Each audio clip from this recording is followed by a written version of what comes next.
Assalamualaikum warahmatullahi wabarakatuh. Semangat pagi semuanya. Ketemu lagi dengan Ibu Estri Atut-Uri Handayani. Kita hari ini akan membahas tentang lembaga ekonomi. Tujuan pembelajarannya, siswa mampu menjelaskan fungsi dan macam-macam lembaga ekonomi, serta mampu membuat laporan secara sederhana.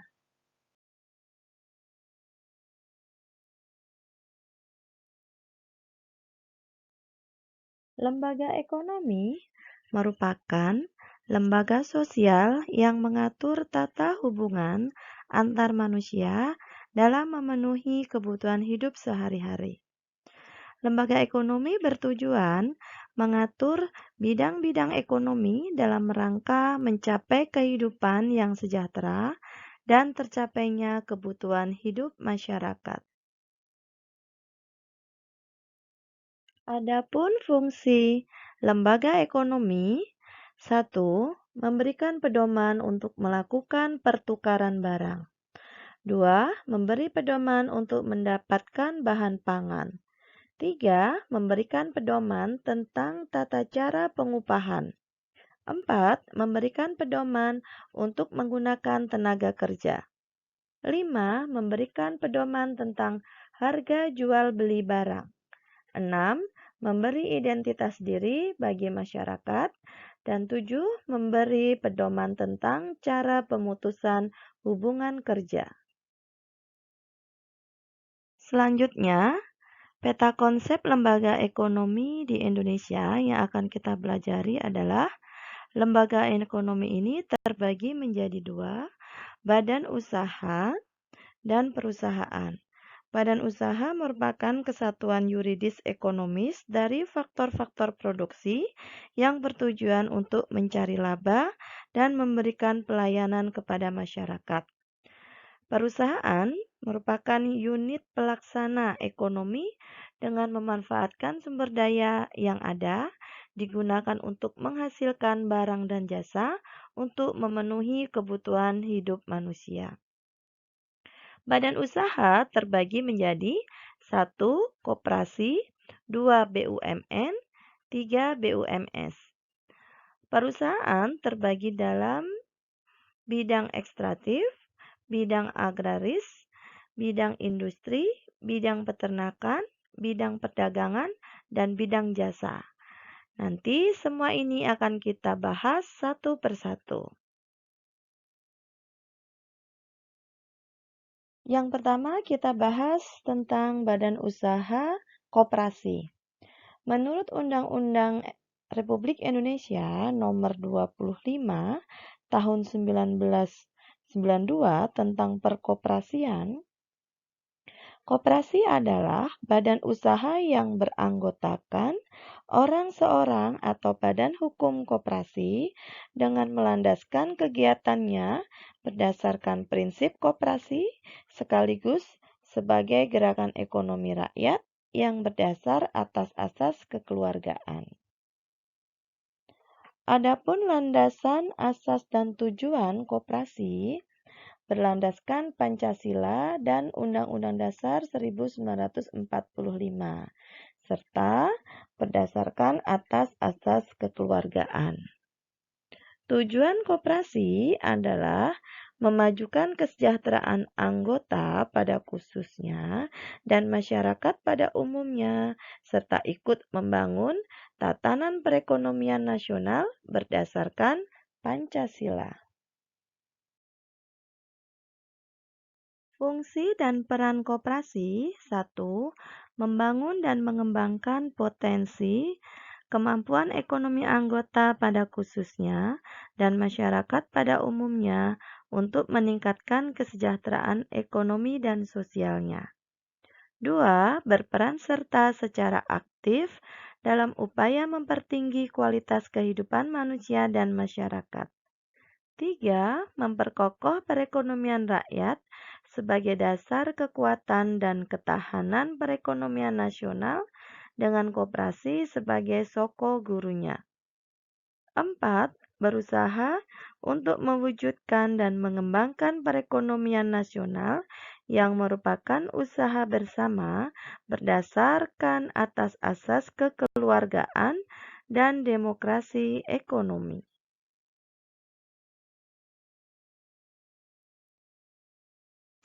Badan usaha yang kedua adalah BUMN atau Badan Usaha Milik Negara.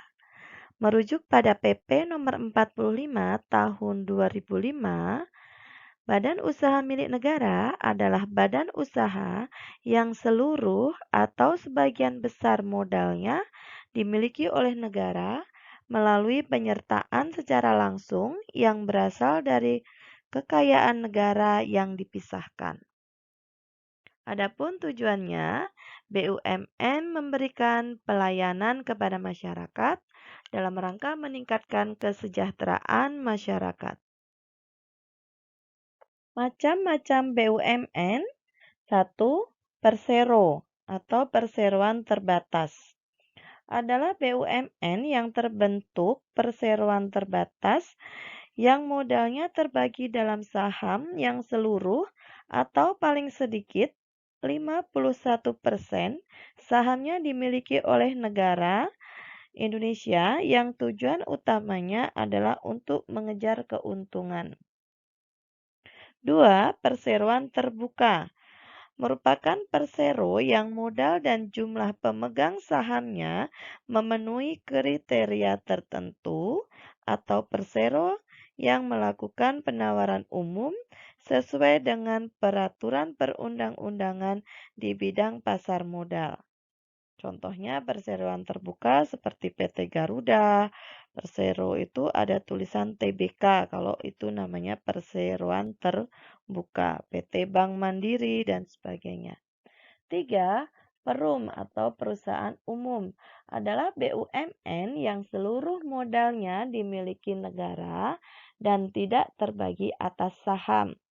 Perum bertujuan untuk kemanfaatan umum, menyediakan barang dan jasa yang bermutu tinggi dan sekaligus mengejar keuntungan berdasarkan prinsip pengelolaan perusahaan.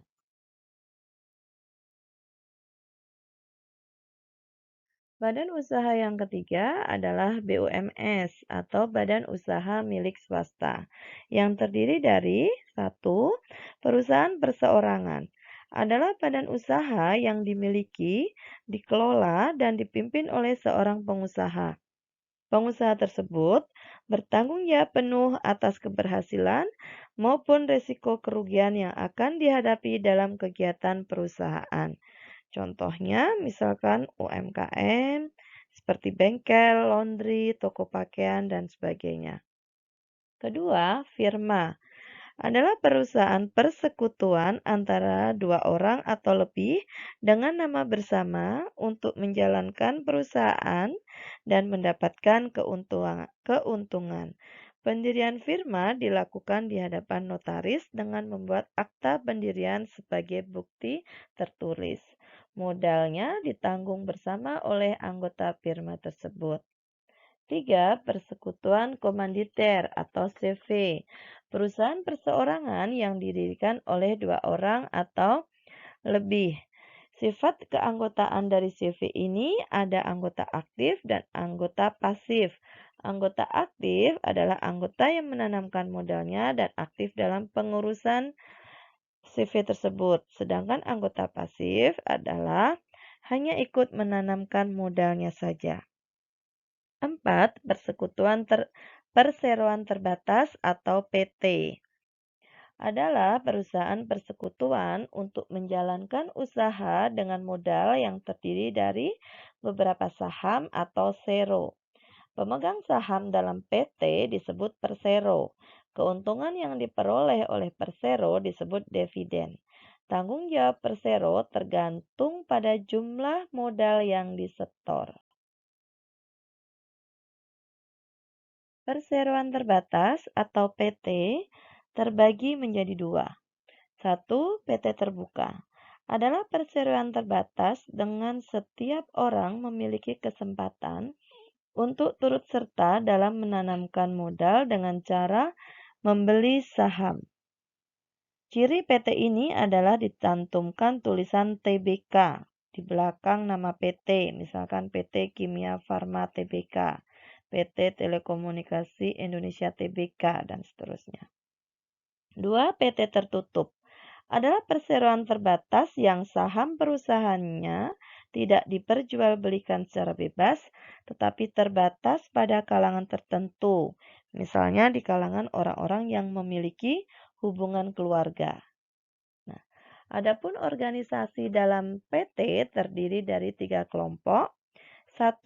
Rapat Umum Pemegang Saham merupakan pemegang kekuasaan tertinggi dan bertugas mengevaluasi pelaksanaan serta menentukan arah kelangsungan perusahaan.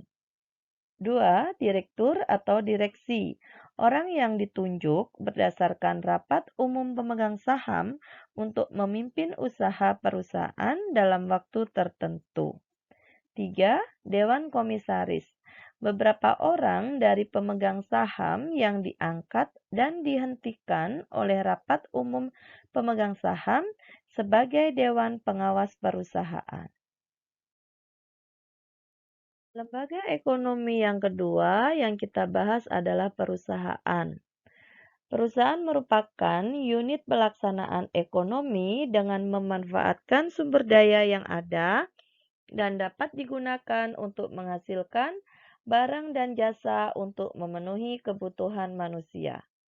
Perusahaan berdasarkan sektornya dikelompokkan menjadi 6 sektor. Yang pertama, bidang ekstraktif adalah bidang pemanfaatan kekayaan alam secara langsung, misalkan perusahaan pertambangan, perikanan, kehutanan. 2. Perusahaan bidang agraris.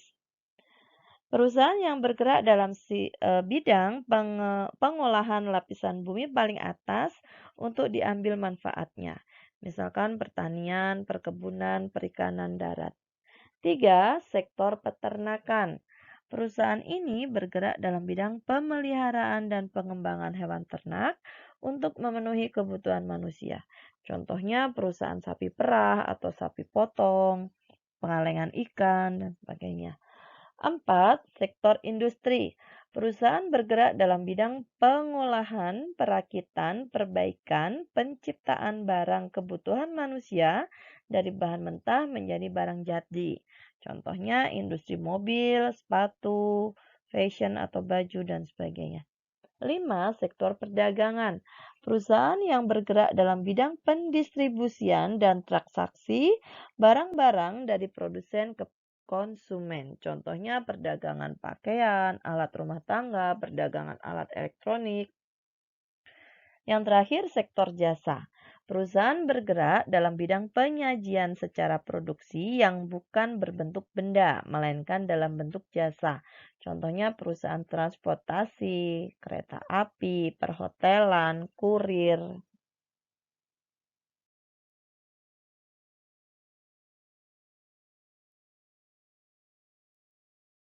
Alhamdulillah, selesai sudah pembelajaran kita hari ini. Tetap semangat belajar, stay at home, disiplin menggunakan masker. Assalamualaikum warahmatullahi wabarakatuh.